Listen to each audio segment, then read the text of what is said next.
Assalamualaikum warahmatullahi wabarakatuh. Saya Nur Ishrina Ghazali dari FPC Kampus Kota Baru. Saya Suraya Binti Ahmad Zali daripada FPC Kampus Kota Baru. Okey.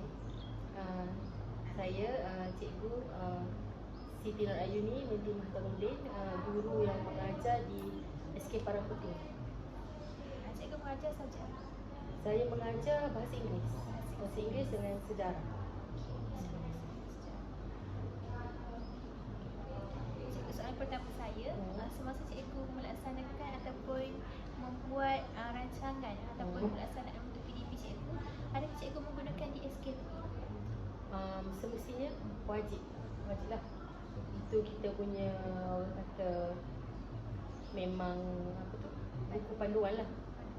Apa-apa pun kena tengok DSKP. Soalan kedua, seperti kita tahu dalam kelas ni ada pelbagai tahap murid. Dan bagaimana cikgu menyelesaikan pelaksanaan PDP itu bergantung kepada pelbagai tahap murid yang ada dalam kelas. Sebagai seorang guru, memang saya lah, jadi guru, awak kena kenal murid tu. Dan cara, mungkin pertama tu secara general, lepas tu kena pergi mengikut dia punya tahap lah, level. Ada yang melaju, ada yang sederhana, ada yang paling slow, kan? So dia punya pendekatan pun berbeza lah, latihan pun berbeza.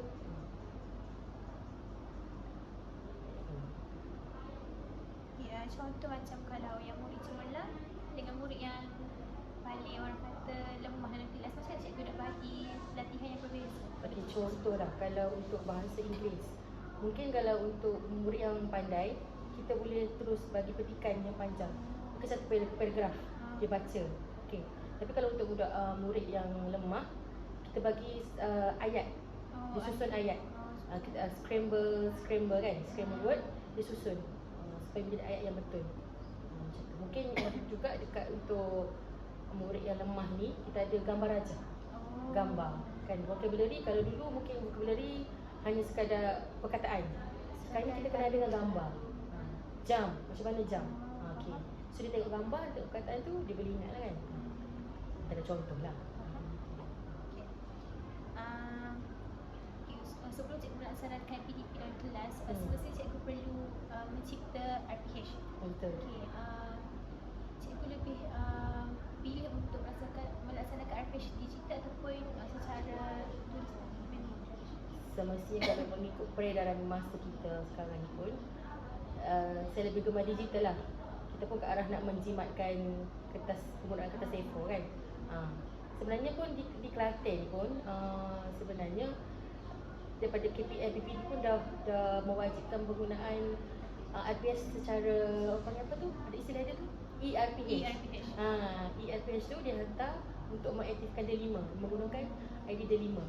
So bila korang nanti masuk dalam sekolah, dah mengajar semua, korang akan dapat satu ID D5 tu. So memang ID tu kita kena aktifkan.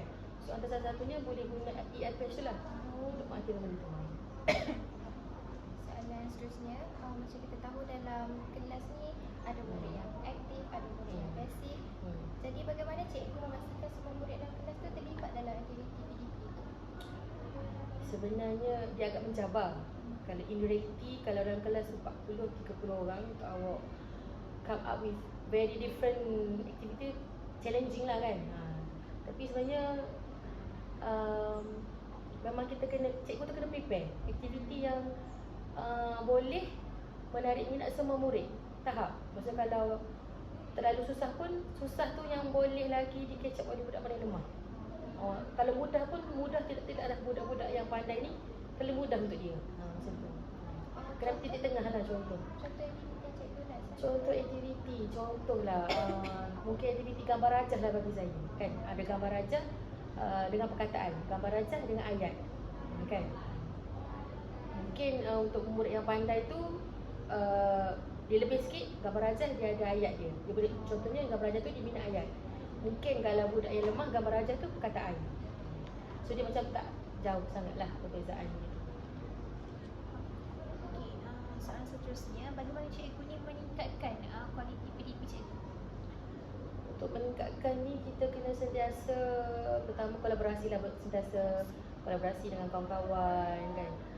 Dia ada PLC, dia ada gallery walk. Kita mengajar kawan-kawan, tengok kawan-kawan boleh tengok apa kelemahan kita, apa kekurangan kita. Dan dunia sekarang semua di hujung jari kan. Kita boleh tengok kat YouTube, kita boleh tengok dekat mana-mana laman web kan. So very Okay, macam yang cikgu sebut, kita sekarang berada dalam peredaran masa dengan teknologi sebagainya kan. Okay, jadi adakah cikgu menggunakan BBM digital? Guna. Sebab di setiap sekolah kita ada makmal komputer. Dan makmal komputer tu memang ada komputer dan ada LCD. Kita boleh guna lah kan, tunjuk YouTube, kita tunjuk video, ataupun kita suruh. Dan murid pun sebenarnya memang digalakkan menggunakan digital sebab dia orang ada ID dia 5. So dia orang kena aktifkan dia 5 tu. So dia nak tak nak dia orang memang kena login email, jawab kuis melalui kan, online.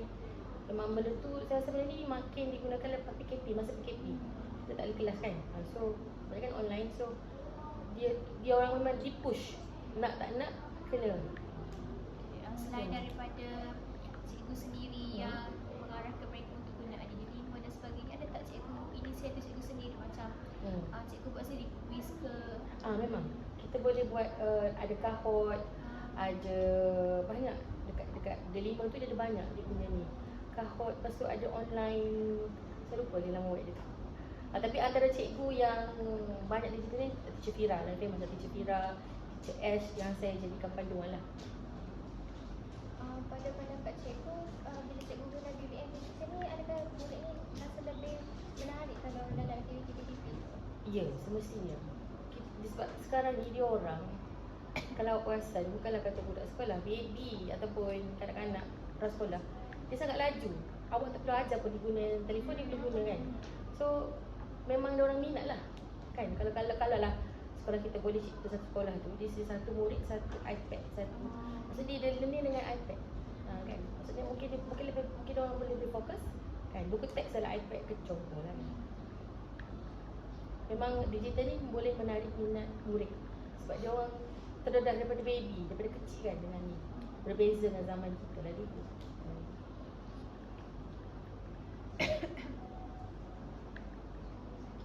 Cikgu ada tak buat inovasi bahan batu mengajar? Inovasi bahan batu mengajar, maksudnya macam buat, kalau dululah, kalau dulu sebab saya sebenarnya saya baru kat sana ni. Saya baru bulan 10 tu masuk. Baru pindah daripada JB. Kalau inovasi, kalau dulu sekolah dulu pernah buat macam bengkel untuk murid pemulihan. Kita buat Ada modul tak cikgu? modul dia tu tak adalah, cuma kita buat game. Buat station, buat game.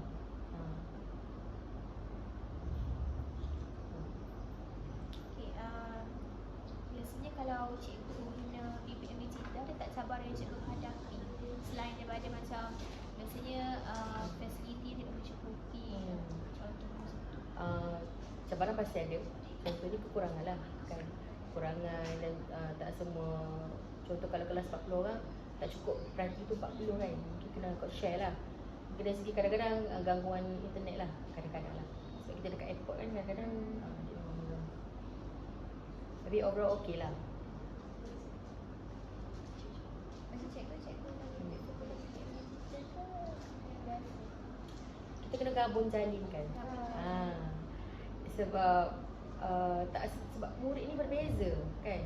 Ada walaupun murid ni dia suka digital, ada murid ni dia suka secara manual, dia suka benda maujud, dia suka benda yang dia boleh tengok kan depan mata, boleh pegang.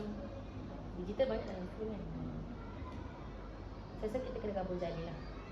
Guna dua-dua. Saya rasa itu sahaja soalan pendapat